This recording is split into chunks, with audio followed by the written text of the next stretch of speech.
two things for you. First off, when you came here in January, you knew that this was a good offensive line. Did you know it was this good an offensive line?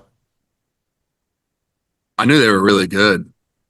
Um, I mean, I guess to assume that they would be this good would be kind of a false statement, but I knew they were really, really good. I just didn't know how good, you know?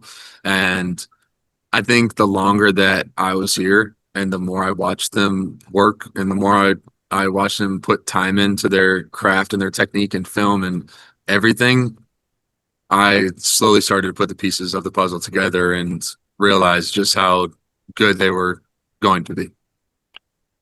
And for a question about Louisville for Friday, Pitt hit some deep ones on them, but nobody else really has. What stands out to you, particularly about their deep guys and just how airtight they've kind of been back there for the most part this year?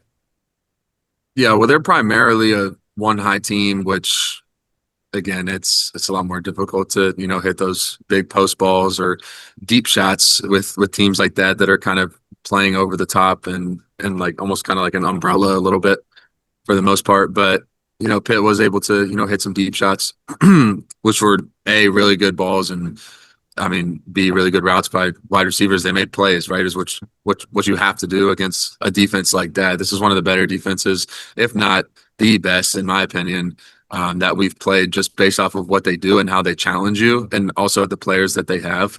They're going to challenge you. They're obviously every defense is going to try to stop the run, but they also have those guys in the back end that are able to cover and do those things really well. So again, it's going to be a challenge, but it's something that we're looking forward to and just going out there and executing.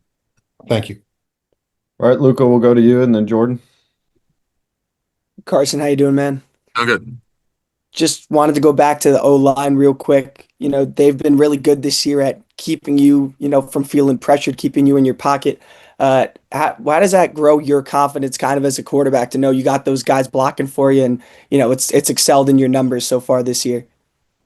Yeah, again, the position of quarterback is so, I mean, it's so essential that I have people around me and talent around me.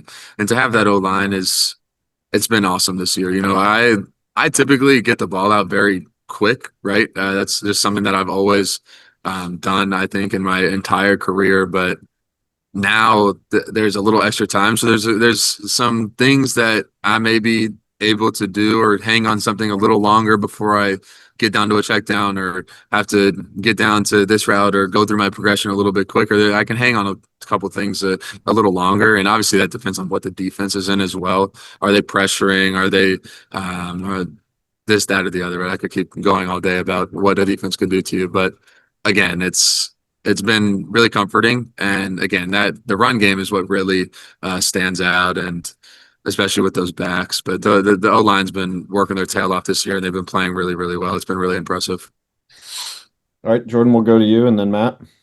Hey, Carson, you touched on it a little bit, but just how multifaceted your offense has been so far this season. You guys have won games when the run game takes over. You've won games where you've had to get the passing game going. You've had long drives. You've had quick strikes. Just what impresses you the most about what you guys have done through 5 games, and what's next? What's the next step for the offense? What's impressed me most is really what you just said. I think the consistency of the range of what our offense is able to do to execute and win games is what's been the most impressive. And what can we continue to do or what should we do better is exactly that, is continuing to stay consistent, have a capacity for boredom. Don't get bored with what we do. Continue to do what we do and continue to execute what we do. I think a lot of teams and coaches go wrong when they start trying to find new things and find new stuff that you're not essentially good at, but you think that magically just what you do is just not going to work anymore. Like that's not how it works. Obviously there's wrinkles that we throw in and different things that we like to add because I believe that we have the capacity and the players to be able to do that intellectually and also from a physical standpoint. But again, just continue to stay consistent and do what we do and just have a capacity for boredom and continue executing. All right, Matt, we'll go to you and then Adam. Okay, great. Thanks for taking the time, Carson. you guys just had your second bye in 3 weeks, and you mentioned how sort of you are what you are, and good luck stopping it. But what were some of the major areas of emphasis this past week with the bye? Not just maybe on the field, but also mentally, making sure you stay sharp for every game, all that stuff. Can you talk to that a little bit? Yeah, I think the biggest thing for me always on a bye week is just kind of getting consistent back with my feet and my eyes. I think there's times where you play in games and you kind of get in that game flow where, there's pressure, they can actually hit you, it's a lot different than practice. But kind of honing it back down, focusing on my feet, focusing on where my eyes are, going through my reads so that once I get to the game, it's second nature, right? And I can just go out there and react and play ball, right? I don't need to be thinking about that type of stuff when I'm on the field. So it's always what I've done on bye weeks. And usually it helps and kind of, centers you once you go back on the field, out for a game after you've had a week off.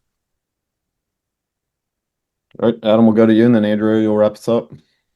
Hey Carson. So Akeem was talking about how like y'all's O line is the best he's gone against. So from the other point of view, looking at facing this D line, D line in practice. Obviously, they don't get to hit you in practice, but going against them and seeing what they're capable of. Just if you were an opposing quarterback, just what would you think about them? I guess what would you feel? How would you feel about them?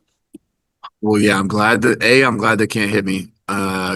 Because I would be hurting sometimes. There's times where, we get into third down periods and things like that, and those dudes are reared back and they're coming at you. You see it. You guys see it in the games. I get to see it every day at practice. It completely helps our O-line 100%. I believe, to answer your question, that they're the best D-line in the country, and they've shown that, right?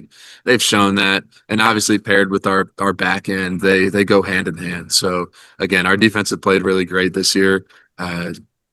I feel bad for opposing teams that have to prepare for them, but I get to go against them every single day. So it's made our offense a lot better. And, it's the whole kind of iron sharpens iron mentality. All right, Andrew, you bring us home. Hey, Carson, thanks for doing this. You've been in the situation before, ranked number 2, everyone talking about playoff expectations. What's kind of like your mindset? And I'm wondering if you've talked to your teammates about this, about ignoring the outside noise and just focusing on what needs to be done week after week to ultimately reach the goal that you guys have.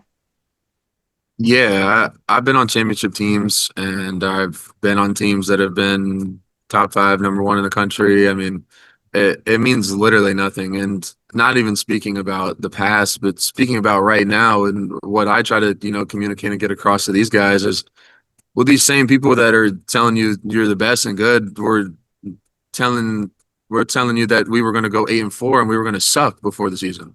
So you're going to listen to them now that they're saying that you're good, even though they were just telling you that you suck before we went out and played Notre Dame week 1. Like that's the thing that, doesn't really faze me or get to me, where it's like, bro, like just keep playing ball. You got to do what you got to do. You got to keep doing what got you here, right? Because a lot of teams at this time of the year, they start to go like this. They start to tank and they start to get tired, right?